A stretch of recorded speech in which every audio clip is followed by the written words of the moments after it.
Ата бабамыз аңсап жеткен тәуелсіздік бізге берілген басты мұра, баға жетпес байлығымыз.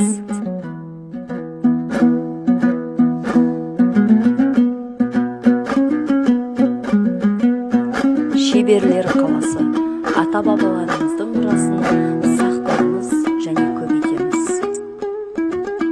5-6 ғасырларда іргетасы қаланған тарихи Түркістанда аса құнды жәдігерлер сақталған.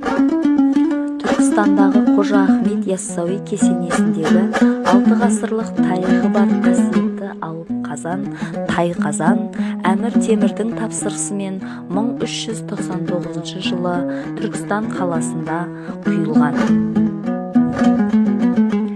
1969-1970 жылдары Алматы облысы Есік қаласынан табылған алтын адам тарихи жәдігердің киімі 4000-ға жуық алтын әшекеймен безендірілген. Сол секілді жауынгерлер бас киімі, қару-жарақтары, ыдыстары, тарихи кітаптар, қыш құмыралар мұражайларда әлі күнге сақтаулы. Тарих тиын тілінде де сөйлейді.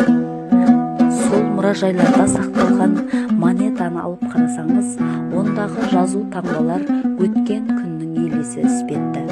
Бір ғана тиыннан қаншама мәлімет, тарихты ұғынуға болады. Бұл да ата бабамыздың бізге жеткен мұрасы.